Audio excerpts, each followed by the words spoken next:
très heureux d'être parmi vous.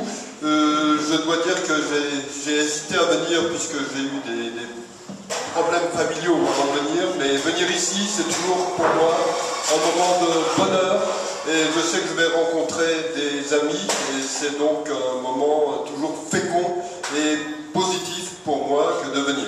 Comme l'a dit Daniel Gall, en France, on peut dire comme ça que je suis l'extrême droite. Alors, qu'est-ce qu'est la définition de l'extrême droite en France maintenant? Je vous dis ça pour que vous voyez bien la pathologie mentale dans laquelle est la société française. Être d'extrême droite, c'est lutter contre l'antisémitisme, déjà. Ça, c'est déjà un critère fondamental. Comme chacun sait, l'extrême droite lutte contre l'antisémitisme. Bon, c'est évident. Bon, l'extrême droite soutient Israël.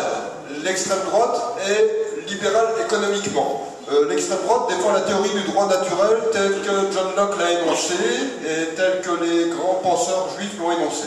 Voilà. Bon, c'est l'état de pathologie mentale dans lequel la France est, et sur ce plan, je ne contredirai pas ce que j'ai pu dire il y a un an, par exemple, ou même il y a 2 ans quand je suis venu ici. Je dirais que cela s'aggrave. Je dirais que la situation de la France me paraît au-delà de tout espoir, même s'il y a des manifestations. Je ne crois pas beaucoup que ce que certains appellent le printemps français va déboucher sur quoi que ce soit. J'aurai l'occasion d'y revenir. Je suis par contre, et sur ce plan Abraham a raison, beaucoup plus optimiste pour l'avenir d'Israël. Pour une raison très simple, c'est que de plus en plus, au fur et à mesure que les turbulences s'accentuent dans le monde arabe et musulman, et pour moi ce qui s'opère depuis le début de ce qu'on a appelé le printemps arabe, c'est un effondrement du monde arabe et du monde musulman. Donc depuis que ce processus s'aggrave, s'accentue, des pays qui pratiquent même une politique cynique, la réelle politique, se disent après tout, face à cette turbulence immense qui est en train de se dessiner, Israël est un pôle de stabilité dans le monde. Et je dirais que même des pays comme la Russie, comme la Chine, détectent cela. Alors actuellement, il y a un retrait des États-Unis, je vais y revenir dans un instant, et ce retrait des États-Unis fait que des gens comme Poutine se disent on va occuper le terrain. C'est ce qu'ils sont en train de faire. Les Chinois sont en train de faire cela aussi. Mais cela ne veut pas dire du tout que ces pays sont des pays hostiles à Israël. S'ils pensaient que leur intérêt bien compris est de se situer du côté d'entre guillemets des pro-palestiniens, ils le feraient toujours. Mais là, ils commencent à comprendre que leur intérêt ne se situe pas vraiment de ce côté-là. Et ceci pour un certain nombre de raisons. Pourquoi est-ce qu'Israël est détecté comme un pôle de stabilité? Parce que de plus en plus, dans une bonne partie du monde, on comprend. Bon, il y a 2 exceptions à cela. Il y a l'Europe et il y a le monde arabe et musulman. Donc 2 régions qui sont en train de décliner ou de s'effondrer. Bon, il y a une corrélation entre les deux. Mais enfin, dans le reste du monde, dans le monde qui est encore en train de se développer, on comprend un certain nombre de facteurs. Pourquoi est-ce qu'on s'intéresse à Israël? Parce que Israël, c'est un pays qui a une avance technologique considérable dans beaucoup de domaines. Et cette technologie, cette avance technologique, elle intéresse beaucoup de gens. Pourquoi est-ce que les Chinois même s'intéressent à Israël, se rapprochent d'Israël? Parce que les technologies les intéressent. Pourquoi est-ce que la Russie peut se préserver Israël maintenant? Eh bien parce que Israël apparaît comme un pôle de stabilité par rapport à une montée de l'islam radical qui menace aussi la Russie actuellement.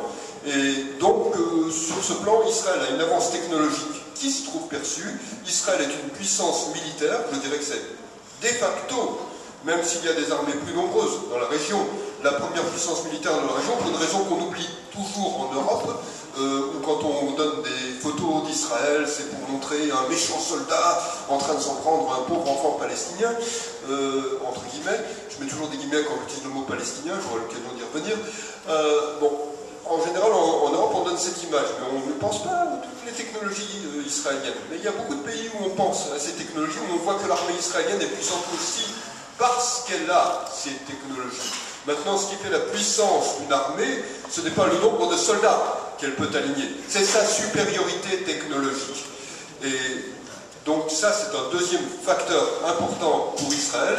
Et puis Israël a une économie prospère, qui croît, et les gens qui regardent la démographie voient aussi parfaitement ce qui est en train de se passer. Israël est l'un des seuls pays du monde développé, peut-être même maintenant le seul pays du monde développé, qui a une démographie extrêmement positive. Si on regarde le taux de natalité israélien, il n'y a guère que le taux de natalité aux États-Unis qui peut se rapprocher, qui est tout positif. Le taux de natalité aux États-Unis doit se situer à 2,1. En Israël, c'est 2,7. Si vous regardez la moyenne européenne, elle est à 1,4. Et j'aurais d'autres choses à vous dire sur cette natalité, parce que si vous regardez les prénoms donnés aux enfants, vous voyez comment se compose cette natalité, et je dirais que ce n'est pas une natalité prometteuse pour le futur de l'Europe. Elle est peut-être profitable pour ceux qui veulent se tourner vers la Mecque, mais en dehors de ça, ce n'est pas très profitable pour l'avenir de l'Europe. Donc l'Europe a un bel avenir musulman sur beaucoup de plans, je pense. Ce qui veut dire que, vu ce qui se passe dans le monde musulman, elle n'a pas un avenir très brillant. Enfin, si, elle a un avenir pour les marchands des tapis de prière et pour les marchands de Coran. Bon. Donc, Israël est dans une position beaucoup plus favorable qu'avant. Et dans la presse européenne, par exemple, on se dit, je l'ai vu avant de venir ici, mais comment Netanyahou peut-il se permettre de parler d'égal à égal avec Poutine? Ben si, il peut se permettre de parler d'égal à égal avec Poutine, parce que Poutine le respecte pour cela. Et ça, c'est quelque chose qu'on n'arrive pas à comprendre en Europe. Bon, s'il n'arrive pas à comprendre tout cela en Europe, c'est surtout préoccupant pour l'Europe, c'est pas préoccupant pour Israël avec nous. Donc ça, c'est le premier facteur important. Il y a des choses qui ont changé, et à mon avis, elles vont continuer à changer. Israël est un pays qui a un avenir fécond. Et si vous regardez les choses depuis le début de la crise économique, depuis 2008, Israël est un pays qui a très peu souffert de cette crise économique. Je ne veux pas dire qu'il n'y a pas de problème en Israël, je le sais, il y a des problèmes à régler, il y a de la pauvreté, il y a une multitude de difficultés. Je pense qu'elles vont se régler, il y aurait besoin de libérer certains secteurs économiques un peu plus, ça ne fait pas de doute. Bon, mais si vous comparez la situation économique d'Israël avec la situation de l'Europe, je dirais que vous avez plutôt intérêt à vous situer du côté d'Israël. Ça, c'est quelque chose qu'on ne comprend pas du côté de l'Europe. Du côté de l'Europe, on regarde d'ailleurs l'avenir avec un rétroviseur, et donc à partir de là, on a une vision de l'avenir assez particulière. Bon, donc ça, c'est le premier point sur lequel je voulais insister. Le deuxième point sur lequel je veux insister, et là, il y aurait vraiment énormément à dire, et donc je ne pourrais sans doute pas être exhaustif, et je devrais attendre un certain nombre de questions de votre part. Le deuxième point, c'est que nous sommes dans une phase de recomposition profonde du monde. Et bon, si on veut comprendre cette recomposition profonde du monde, je dirais qu'au cœur de cette recomposition, et je pense que c'est très lourd de conséquences, il y a l'effondrement du monde arabe et musulman. Ce qui se passe est absolument dramatique, et pour les gens qui vivent à l'intérieur de ces pays. Si vous regardez l'Égypte, qui est juste à côté, c'est un pays dont l'économie est quasiment en dépôt de bilan. C'est un pays dont l'économie reposait très largement sur le tourisme, et je dirais qu'à moins d'être un adepte des émeutes, des voitures incendiées et du burkini, c'est-à-dire la burqa façon bikini pour aller à la plage, ce qui évite les problèmes de bronzage autour du soleil aux dames, puisqu'il y a à peu près que les mains qui sont découvertes, et encore, je n'en suis pas certain. Donc à moins d'être adepte de ce genre de tenue, de ce genre de sport, à moins de se dire tiens, de ma chambre d'hôtel, je vais pouvoir voir ma propre voiture brûler en bas, celle que j'ai louée la veille, etc. Bon, ce qui peut être une distraction. Hein.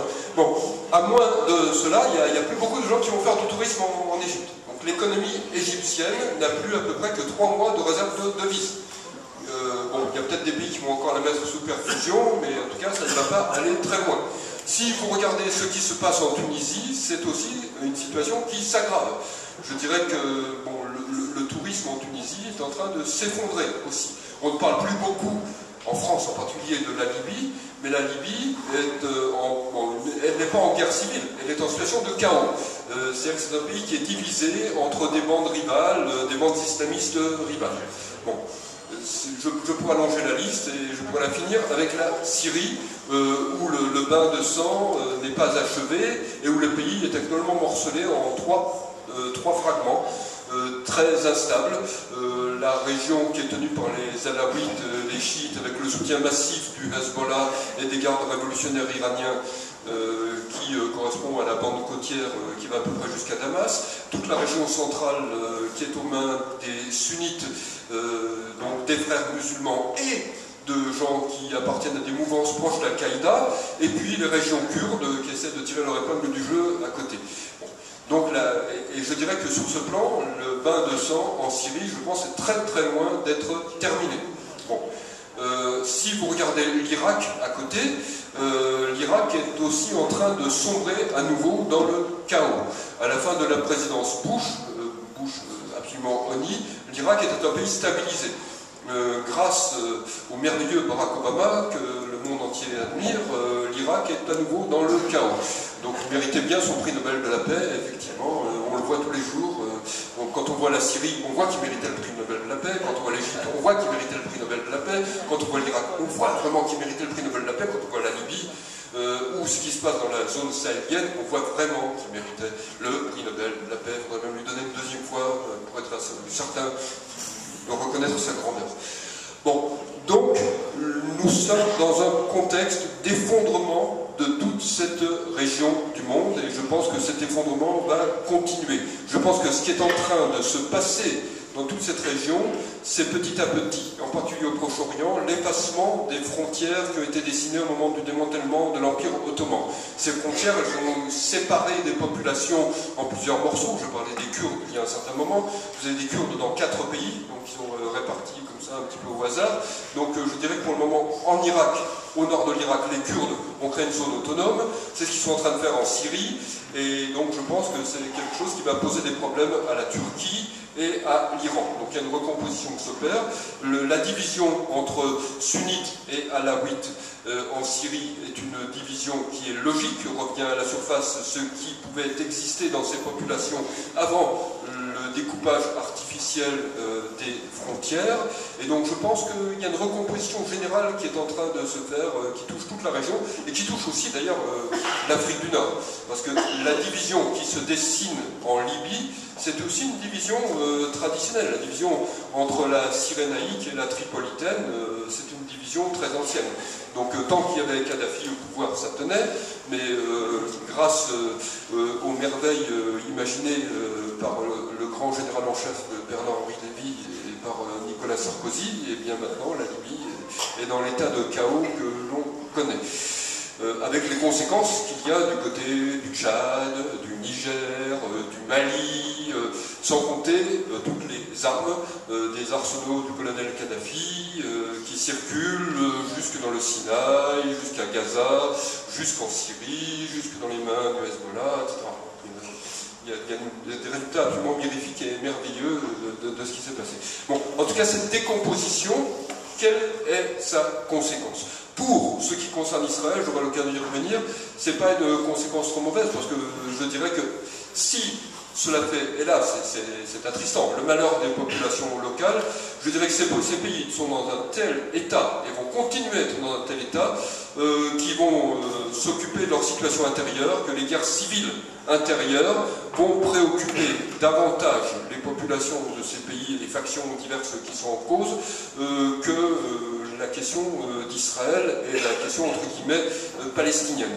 Et je dirais que quand vous avez une économie qui s'effondre, vous vous préoccupez surtout de savoir ce que vous allez manger demain. Vous vous préoccupez de savoir si vous allez avoir un toit sur la tête, et je dirais que quand vous n'avez plus de moyens financiers, ben vous n'avez plus vraiment les moyens de faire la guerre. Et vous n'avez pas vraiment de pays qui sont prêts à soutenir actuellement ces mouvements pour faire la guerre. Il y a des petits pays comme le Qatar qui ont beaucoup d'argent, qui mettent de l'argent, mais bon, ils n'ont pas vraiment les moyens de maintenir toute cette région du monde sous perfusion.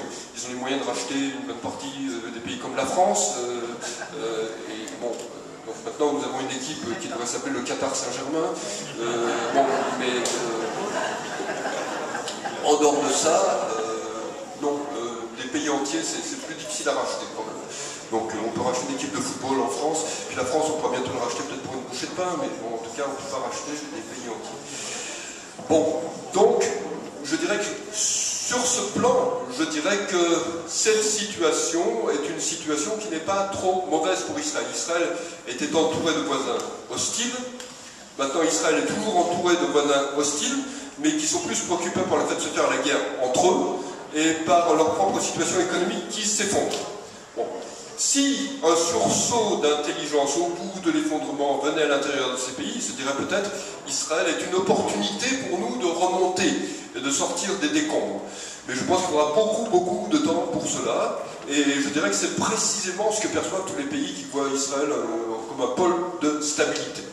Et en plus, parmi les éléments qui se rajoutent à ce qui fait d'Israël un pôle de stabilité, il y a des découvertes énergétiques en termes de gaz, de pétrole de schiste qui ont été faites, qui changent aussi un certain nombre de regards sur Israël. Israël va en plus de tout le reste devenir une grande puissance énergétique dans un futur très proche. Donc ça aussi, ça change les éléments de l'équation. À la limite, pourquoi acheter du pétrole à des gens qui sont un peu bizarres si on peut en acheter à des gens qui sont plus normaux? Vaut mieux, après tout, se baser sur la stabilité. Parce qu'à une époque, des pays comme la Chine ou la Russie se disaient la stabilité, on l'a du côté du monde arabe. On a des dictateurs, on peut s'appuyer dessus. Maintenant, c'est plus du tout le cas. On ne peut plus s'appuyer dessus. Si on s'appuie, ça s'effondre. Et donc, quand ça s'effondre, on se tourne vers d'autres alternatives. Bon. Donc, l'effondrement du monde arabe a ses conséquences, l'effondrement du monde musulman a ses conséquences, mais cet effondrement, il est provoqué par la poussée de l'islam radical. Et cette poussée de l'islam radical, elle va avoir des conséquences dans d'autres régions du monde. Elle a déjà des conséquences en Europe. En Europe, vous avez une situation qui s'aggrave. Je dirais que l'Europe est la deuxième région du monde qui connaît des grosses difficultés actuellement. Si vous regardez d'ailleurs les discussions en Europe, on n'arrête pas de parler de la crise. Si vous regardez la situation mondiale, vous voyez que planétairement, les économies croissent. En moyenne, il y a une croissance de 3% l'an dernier. La seule région qui soit vraiment sinistrée, où il n'y a pas de croissance, c'est l'Europe. Et comme les Européens se regardent entre eux, entre Européens, ils disent c'est la crise, ça ne va pas. Mais c'est surtout une crise européenne, c'est ça qu'ils n'arrivent pas à voir. Et ils n'arrivent pas à le voir précisément parce qu'ils se regardent entre eux et qu'ils pensent toujours à l'époque où l'Europe était le centre du monde, ce qu'elle a cessé d'être depuis un certain nombre d'années maintenant. Bon. Elle a cessé de l'être, entre autres, parce qu'elle a construit des États-providence qui sont en train de s'effondrer. Alors je ne vais pas rentrer dans tous les détails sur les conséquences des États-providence, mais les États-providence, ça pousse des gens à vivre d'assistance sociale et à se désintéresser des activités productives et des activités entrepreneuriales. Quand vous intéressez des activités productives et des activités entrepreneuriales, vous avez de moins en moins de gens qui produisent, de moins en moins d'entrepreneurs, et donc ceux qui restent, vous les taxez de plus en plus. Comme maintenant on est dans un contexte de mondialisation, les gens que vous taxez de plus en plus, ils s'en vont, ils partent ailleurs. Donc vous avez de moins en moins de gens à taxer, et comme vous avez attiré des gens par les systèmes d'État-providence, vous avez des gens qui tendent leur séville et qui disent « bon, j'en veux encore ». Et malheureusement, il n'y a plus rien à donner, sinon des dettes supplémentaires. Et comme ils ne sont pas contents, ben, vous avez de temps en temps des émeutes, et vous avez, parce que ça c'est une réalité qu'il faut connaître, c'est avoué à demi-mot dans certaines émissions. On dit par exemple les récentes émeutes dans le quartier du Trocadéro à Paris, elles sont des émeutes qui ont été tolérées par la police. Pourquoi tolérées par la police relativement? Parce que si on ne laisse pas une zone où les jeunes, entre guillemets, peuvent se défouler, ça va être beaucoup plus grave si on réprime. Là, ben, ça va pas être seulement le quartier du Trocadéro qui va être un peu à 100, ça va être 50 quartiers en France. Donc, à la limite, on laisse un petit moment de défoulement, comme ça, de temps en temps. Il y a 2 ans, c'était à Grenoble, ça va être un autre endroit, etc. Bon. Donc, nous sommes dans une situation où, et ça c'est l'une des conséquences aussi de ce qui se passe dans le monde musulman, où l'islam radical monte dans le contexte européen, et il monte d'autant plus que les sociétés européennes sont des sociétés en crise. Si vous allez vers la Grèce, l'Italie, le Portugal, l'Espagne, vous avez des taux de chômage chez les jeunes de moins de 25 ans qui dépassent 50%. En Grèce, ça atteint 65%. Vous imaginez, vous commencez la vie et vous êtes au chômage. Et vous n'avez aucune autre perspective que d'avoir des petites allocations gouvernementales, si vous êtes parti de chez vos parents, de retourner chez vos parents. Et vous voyez autour de vous, parce que ça c'est un point dont on ne parle à peu près jamais quand on parle de l'Europe, renaître des bidonvilles. Ça, je n'ai jamais vu quiconque en parler. Voyageant beaucoup, je vois ces bidonvilles croître au fur et à mesure, en France même. Il y a 2 ans encore, entre Roissy et chez moi, à Paris, je pouvais voir 1 ou 2 bidonvilles. Il y en avait un, puis un deuxième en formation. Maintenant, il y en a 7 ou 8. Bon.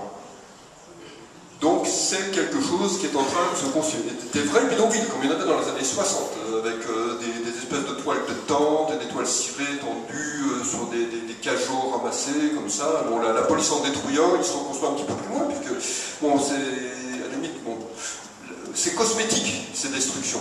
La police peut en détruire un, mais les gens qui n'ont pas de logement, ils ne vont pas en avoir davantage si on leur détruit leur bidonville. Donc ils vont construire leur bidonville un peu plus loin. C'est la seule chose qui se passe. Et le plus récent, c'est un bidonville que j'ai vu naître à la porte de Paris, à Saint-Denis. J'enseigne dans une université qui est à Saint-Denis. Maintenant, à la porte de Paris, il y a un immense bidonville qui ne cesse de croître, d'ailleurs. Bon, comme on a raréfié les voies de circulation, je pense que c'est pour faire la place au bidonville, pour qu'il ait un peu plus de place, pour se développer. Et donc, comme ça, il y a quelque chose au moins qui connaît de la croissance, une croissance vigoureuse en France, c'est les bidonvilles. En tout cas, je vous apporte cette nouvelle, si vous ne le connaissiez pas. On n'en parle jamais, j'ai l'impression d'être le seul à le voir. Mais bon, je pense que je ne dois pas être le seul, mais que les autres n'en parlent pas. Mais en tout cas, nous sommes dans une situation extrêmement préoccupante et je ne pense pas que cela va s'arranger dans l'immédiat. Si vous parlez avec des gens qui sont dans la police ou dans les services de sécurité, ils vous diront, des gens comme Mohamed Merah, comme les types qui ont découpé un soldat à la machette à Londres il y a quelques jours, il y en a des centaines dans les banlieues. Et si vous regardez la police britannique, vous voyez qu'elle est très singulièrement démunie. Je pense que vous savez que lorsque ce pauvre soldat a été découpé à la machette, il y avait des policiers à proximité. Simplement, les policiers britanniques, ils n'ont pas d'armes. Donc vous les menacez avec une machette, ils reculent, ils regardent, et puis ils appellent à la rigueur du renfort, qui arrive 20 minutes après, quand il ne reste plus rien de la personne qui s'est fait assassiner. Bon. Mais l'Europe est très évoluée dans les mentalités, donc c'est très très bien toute cette situation. Donc l'Europe n'est pas du tout à la hauteur de la situation sur ce plan. Et d'ailleurs, quand il y a ce genre de situation, on dit c'est un loup solitaire, c'est un marginal. C'est à peu près cela le discours qu'on tient immédiatement. Alors quand on écoute le discours, on se dit qu'est-ce qu'il y a comme marginaux. Donc sur ce plan, je pense que la situation de l'Europe va continuer à se dégrader, et elle se dégrade aussi, comme je l'ai dit en commençant, pour des raisons de natalité. Quand vous avez un taux de natalité moyen en Europe de 1,4 enfants par femme, ça veut dire, puisque tout être humain est mortel, qu'un jour ou l'autre, 20 personnes seront remplacées par 14. Et comme la tendance va se poursuivre, eh bien, vous allez avoir des pays dont la population diminue. Vous avez déjà des pays dont la population diminue. L'Allemagne, on dit qu'elle va bien, mais en Allemagne, vous avez 1,1 enfant par femme aujourd'hui. C'est-à-dire que ce qui est programmé, si rien ne change, c'est une division par 2 de la population allemande. Et quand vous regardez qui a des enfants en Allemagne, vous voyez que c'est essentiellement la population musulmane. Donc ce qui est en train de se passer, c'est un remplacement graduel des populations.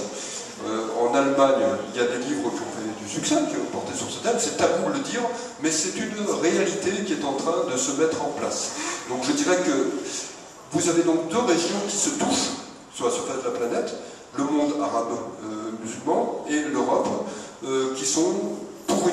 La première, le monde arabe et musulman, une région en plein effondrement, et pour la deuxième, une région déclinante et qui s'islamise. Et dès lors qu'on voit ce que devient l'islam, ce n'est pas brillant pour l'avenir. Donc je dirais que sur ce plan, je pense qu'Israël a la clairvoyance de comprendre que l'avenir peut se dessiner ailleurs. Je dirais que l'avenir se dessine ailleurs, et Israël est aussi, à mes yeux, un pays planétaire. Pourquoi est-ce que je dis un pays planétaire? Parce que l'un de mes livres passés, qui est passé complètement au-dessus de la tête de beaucoup de gens en France, parce qu'en France on pense toujours que l'économie c'est des usines et on ne comprend pas que c'est des nouvelles technologies. C'est pour ça qu'on a un ministre du redressement productif qui brandit un mixeur comme une arme de victoire. Bon, c'est pas les mixeurs qui vont sauver l'économie française, ni les t-shirts petits bateaux. C'est plutôt autre chose qui devrait sauver la France. Si on n'a que ça pour sauver l'économie française, on est très mal parti.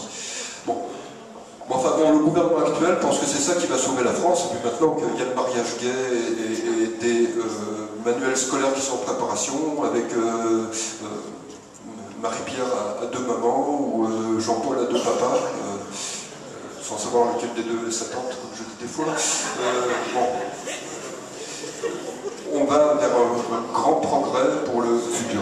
Bon, donc l'Europe est aussi, et c'est pour ça je fais un petit peu d'humour politiquement incorrect, mais je dirais que concrètement, l'Europe est aussi en crise morale. Et je dirais qu'il y a des gens qui comprennent, parce que ce sont les gens qui manifestent. Malheureusement, je pense que ces gens sont minoritaires. Ces gens comprennent qu'on est en train de dissoudre les cultures européennes. Et c'est vrai que j'y réfléchissais ces derniers jours. Je disais déjà, il y a des gens qui réagissent. Mais comment une famille musulmane qui a immigré du monde musulman et qui arrive en Europe peut-elle réagir quand on lui dit papa va porter une robe et le petit voisin va avoir deux papas ou deux mamans? C'est une question que je me pose, mais à mon avis, bon, ils vont plutôt penser qu'il y a une forme de décadence qui se dessine, quelque chose qui ne va pas très bien dans le fonctionnement des sociétés européennes. Donc je dirais que concrètement, je pense que les sociétés européennes sont dans une forme de lent suicide qui est en train de se dessiner. Donc où le futur du monde va-t-il se dessiner? Je pense que les États-Unis vont survivre à la période Obama, parce qu'il y a une résilience de l'économie américaine et une résistance de la population américaine. Obama a été un désastre. Je pense qu'Obama est actuellement largement paralysé dans ce qu'il peut faire, pour des raisons qu'on n'évoque jamais dans la presse européenne. C'est les trois très lourds dossiers qui pèsent sur lui. J'ai été l'un des seuls à peu près à faire des articles sur le sujet, donc comme ça, certains francophones peuvent être informés, mais sans ça, il n'y a pas beaucoup de gens qui en parlent. Mais je dirais que si les États-Unis avaient actuellement un président républicain, ce président ne serait déjà plus président, à mon avis, il aurait subi une procédure d'impeachment. Je dirais que Obama a sur le dos présentement trois affaires, pas une, trois, qui sont plus graves, bien plus graves que l'affaire du Watergate. La première, c'est l'affaire de Benghazi, puisqu'il y a eu non-assistance à personne en danger, et parmi ces personnes, il y avait un ambassadeur, c'est quand même pas rien. Et l'affaire Benghazi, elle a aussi une dimension de mensonge proféré par tous les membres de l'administration. Il y a une falsification des faits qui n'a pas de précédent à ce degré dans une administration américaine. Bon. Le deuxième, ça, les grands médias américains en ont relativement peu parlé, ils ont tout fait pour étouffer. Mais il y a un deuxième dossier qui s'est rajouté, et là ça a concerné beaucoup plus de gens aux États-Unis, c'est le fait que l'administration fiscale a procédé à du harcèlement et à des intrusions très graves dans la vie privée de beaucoup de gens, simplement parce qu'ils étaient proches des Tea Parties, proches du Parti républicain, donateurs au Parti républicain. Et beaucoup d'Américains se sont dit, mais si on peut utiliser le fisc comme un instrument d'acquisition politique, peut-être que ça touche nos adversaires, mais ça peut nous toucher, nous, peut-être un jour. Donc ça, c'est beaucoup plus grave dans l'esprit de beaucoup de gens. Et la troisième affaire, qui vient se rajouter aux autres, est aussi très grave parce qu'elle fait que beaucoup de gens dans la presse américaine se disent on a soutenu ce type-là, mais ce type-là, il est potentiellement dangereux. On sait que maintenant qu'il y a eu des écoutes d'une vingtaine de journalistes de Associated Press, et qu'en supplément, il y a eu des écoutes chez Fox News, et chez Fox News, ça a été plus grave, parce que non seulement il y a eu des écoutes de journalistes, mais on a lu tous les emails des journalistes, on a écouté tous les membres de leur famille. Tous les membres de leur famille ont été placés sur écoute. Ce genre de situation, d'intrusion dans la liberté de la presse c'est sacré aux États-Unis, est aussi quelque chose sans précédent. Donc l'administration Obama est empêtrée dans tous ces dossiers. Donc je dirais que sa capacité de nuire sur un plan intérieur aux États-Unis s'en trouve très fortement atténuée, d'autant plus que les démocrates vont être confrontés à des élections en 2014, puisqu'aux États-Unis les choses vont assez rapidement. Bon. J'ajouterais que la politique étrangère de Obama apparaît de plus en plus comme un fiasco, un nombre croissant d'Américains qui s'inquiètent des effets de cette politique étrangère. Le rêve de Barack Obama, si je puis dire, bon, pour moi c'est un rêve pathologique, je l'ai décrit dans deux livres. Le premier c'était résistible ascension de Barack Obama, et le deuxième c'est le désastre Obama, donc j'ai quelques exemplaires là. Donc la résistible ascension c'est le début, c'est ce qui l'a mené à la présidence, et le désastre c'est ce qui résulte de sa présidence, point commun. Bon, alors pourquoi est-ce que j'ai parlé de désastre? Parce que économiquement, il a endetté les États-Unis à un degré sans précédent. Aucun président n'a endetté à ce point-là les États-Unis. Il a mis en place tout un ensemble de systèmes qui ont détérioré l'économie intérieure américaine, mais il y a une résistance. Et puis, sur un plan étranger, si je puis dire, le rêve pathologique d'Obama, c'était un monde musulman dominé par, pour le monde sunnite, par les frères musulmans, avec des gens d'Al-Qaïda qui vont se ranger du côté des frères musulmans, et puis d'un autre côté, un Iran où il y aurait quelqu'un de plus présentable, c'est ce qu'on espère toujours dire aux États-Unis pour le mois de juin, à la tête de l'Iran, avec qui les États-Unis pourraient mener un processus de paix façon Chamberlain lorsqu'il s'est rendu à Munich. Voilà. Bon, c'est le monde que souhaitait Barack Obama, l'obstacle, parce que ça a avancé dans la bonne direction, si je veux pendant un temps, l'obstacle c'est ce qu'on voit en Syrie. Parce que Barack Obama, au début, il avait plutôt tendance à vouloir soutenir les sunnites et les frères musulmans. Mais malheureusement, en face de lui, il y avait la Russie qui a dit « Nous, on ne veut pas que les frères musulmans arrivent au pouvoir en Syrie, parce que nous, on a des contagions qui vont se faire. » Donc on préfère un dictateur pas très présentable comme Assad, plutôt que les frères musulmans et Al-Qaïda.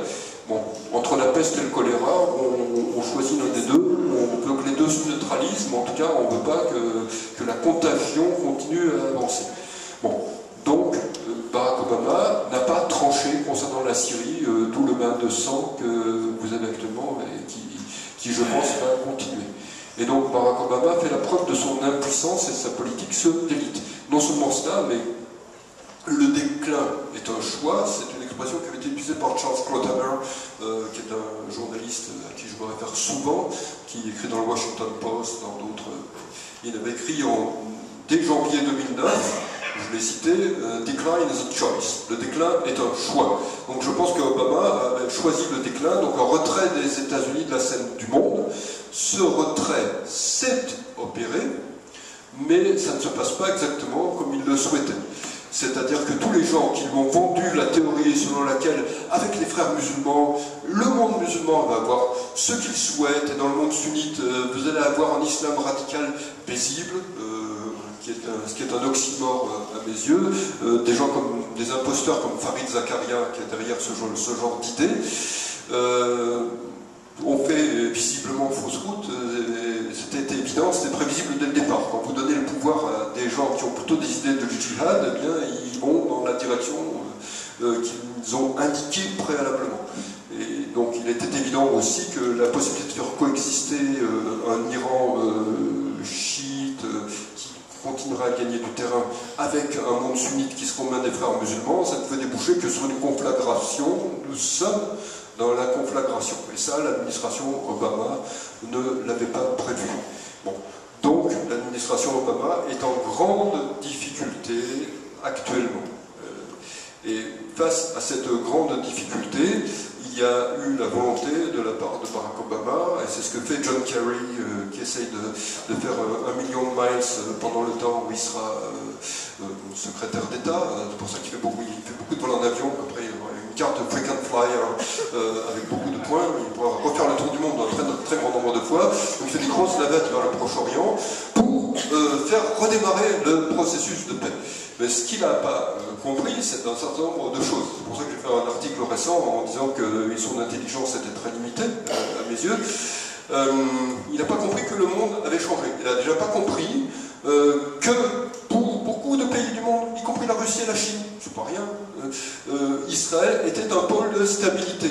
Et que donc, faire pression sur Israël, ce n'était pas obligatoirement la priorité. Il n'a pas compris non plus que la population israélienne a changé, que la population israélienne n'est plus prête à suivre des positions, de façon Tzipi Livni ou Shimon Peres, qui sont de plus en plus marginalisés par rapport à la vie politique. Il n'a pas compris que les Israéliens comprennent qu'Israël est une puissance qui compte aujourd'hui dans le monde. Donc comme Benjamin Netanyahou est poli, il en reçoit poliment, je pense qu'il n'en pense pas moins. Bon. Donc, il y a cela, et puis il pense toujours qu'une préoccupation centrale du monde arabe, c'est de voir se créer un État palestinien. Donc on croit qu'ils ne voient pas ce qui est en train de se passer dans le monde arabe. Et dans tout le monde arabe, on a d'autres priorités. Pour le moment, je dirais que ceux qui pensent que la priorité des priorités, c'est de créer un État palestinien, c'est les dirigeants européens, parce qu'ils pensent que ce serait une manière d'apaiser le monde arabe, à mon avis, ils se trompent. C'est la gauche américaine façon John Kerry, c'est des gens comme Mahmoud Abbas, à la rigueur, et encore, j'en suis même pas sûr. Et puis c'est à peu près tout. Bon. Oui, la gauche israélienne, mais la gauche israélienne, comme je viens de le dire, elle est marginalisée à mes yeux. Je pense qu'elle n'est pas prête de revenir au pouvoir. Bon, Tzipi Livni a un strapontin, je pense qu'elle est contente d'avoir son petit strapontin, et puis que, bon, voilà, comme ça, elle se dit qu'elle assiste quand même au spectacle, mais je pense que le spectacle va se faire sans elle. Bon, ceci étant dit, je dirais que, à mon avis, ce que fait Benjamin Netanyahu actuellement, c'est qu'il gagne du temps. Depuis le début, à mes yeux, il joue aux échecs avec Barack Obama, qui lui, sait peut-être jouer aux dames, mais ne sait pas jouer aux échecs. Donc, à partir de là, Benjamin Netanyahu a plusieurs coups d'avance. Et donc, à mon avis, il va continuer à faire traîner les choses en longueur. Je pense que la situation, de toute façon, est favorable à Israël. Donc, il faut recevoir poliment John Kerry. Bon, après tout, pourquoi pas ne pas être poli avec lui, pourquoi le vexer, il pense qu'il a une importance, qu'il a une vision stratégique, donc pas la peine de le contrarier. Bon, hein, il peut continuer à penser. Bon, mais je pense moins que jamais qu'il y aura un État palestinien. Pour quelles raisons? Pour des raisons très simples. Parce que, déjà, il y a une division profonde entre Gaza avec le Hamas, qui est quasiment une entité autonome aux mains des frères musulmans, et l'autorité palestinienne. Deuxièmement, si on regarde les courbes démographiques et la population même locale, on voit que la population jordanienne est une population arabe palestinienne entre guillemets. Donc s'il y a un État palestinien qui se crée, je pense que des turbulences vont se créer en Jordanie. Alors je pense que tôt ou tard, vous allez avoir des changements majeurs en Jordanie, ça fait partie du nouveau dessin de la carte du monde qui va se faire. Donc je pense que tôt ou tard, l'autorité palestinienne va être aussi obsolète que le mixeur d'Arnaud Montebourg. Bon, alors ça, les Européens ne s'en sont pas aperçus, puisqu'Arnaud Montebourg ne s'est même pas aperçu que son mixeur était obsolète, donc c'est pas grave. Bon, mais je pense que c'est comme ça que les choses vont évoluer. Alors, ce qu'on me dit régulièrement, parce que j'entends les arguments de ceux qui s'opposent à ce que je dis sur ce plan, c'est mais la démographie joue en défaveur d'Israël. C'est faux, totalement faux. La natalité israélienne est une natalité positive.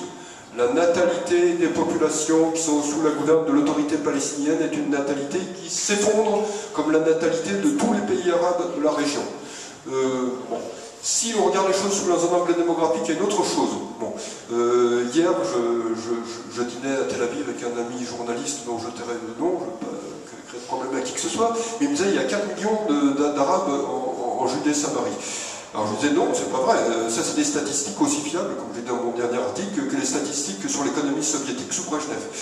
Alors si on se fiait aux statistiques de l'économie soviétique sous Brejnev, on pensait que, et il y a des gens qui l'ont écrit sérieusement à une époque, que bientôt l'économie soviétique allait rattraper l'économie américaine et la dépasser. Bon. Et donc la réalité des estimations, c'est plutôt 1 million et demi d'habitants arabes en Judée-Samarie. Voilà. Bon. Donc l'argument démographique ne vaut pas, même si Israël annexait la Judée-Samarie, ou sur la souveraineté israélienne sur la Judée-Samarie, en laissant éventuellement une petite principauté de Monaco à Mahmoud Abbas, pour qu'il ait l'illusion d'avoir un peu de pouvoir, eh bien, il n'y aurait pas une majorité arabe en Israël. Il y a d'autres études qui sont intéressantes à observer. J'ai vu une étude récemment sur la population arabe israélienne. Cette population est une population qui montre une confiance forte, non seulement dans le gouvernement israélien, mais dans la police et dans l'armée israélienne. Ce sont des éléments intéressants à prendre en compte. Donc je dirais qu'il y a une intégration que ne reflètent pas les gens que des mouvements comme Balad envoient à la Knesset. Bon. Et je dirais que le principal problème des Arabes de Judée-Samarie, c'est le lavage de cerveau qui fait qu'on apprend aux enfants à devenir terroristes, plutôt que de leur apprendre à devenir instituteurs, médecins, ingénieurs ou autre chose, ou commerçants. Et donc, je dirais que le problème est le lavage de cerveau de ces populations. J'ajouterais que ces populations, de toute façon, elles avaient la nationalité jordanienne il y a une quarantaine d'années. Elles devraient retrouver la nationalité jordanienne, d'avoir le statut de résident. Quand on est résident dans un pays, eh bien, on se conduit correctement, sans ça on est expulsé.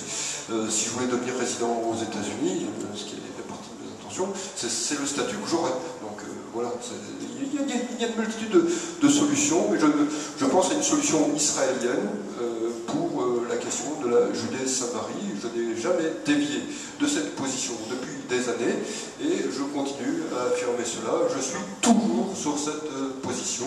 Je pense que le peuple palestinien est une monstruosité, que la création du peuple palestinien est un crime contre l'humanité, parce que d'une part, on a créé ainsi un peuple dont le seul objectif est censé être un peuple génocidaire. Donc on ne l'a pas créé pour qu'il ait une identité, on l'a créé pour qu'il essaye, qu'il soit un instrument, une arme de destruction massive contre notre peuple. Et puis c'est aussi un crime contre l'humanité, parce que transformer des êtres humains en armes de destruction dans notre peuple, c'est instrumentaliser monstrueusement ces êtres humains. Donc sur ce plan, j'espère qu'un jour il se trouvera un gouvernement israélien pour accuser l'Europe de crimes contre l'humanité pour la création du peuple palestinien, parce qu'il y a très largement contribué. Ce serait quelque chose qui devrait se faire, et j'espère que cela se fera un jour. Bon. Donc, sur ce plan, je dirais que l'argument de la démographie est un argument qui ne vaut pas. L'argument de la justice, comme je l'ai écrit récemment, est un argument qui ne vaut pas. Ce qui est injuste en Judée-Samarie, c'est pas qu'il y ait des contrôles de police ou de l'armée israélienne. C'est qu'il y ait des gens qu'on transforme en armes de destruction. C'est ça qui est injuste. Et après, on reproche à Israël de réagir. C'est comme si on savait que dans un quartier, il y a un assassin multirécidiviste et qu'on disait, mais pourquoi il y a tant de police dans le quartier?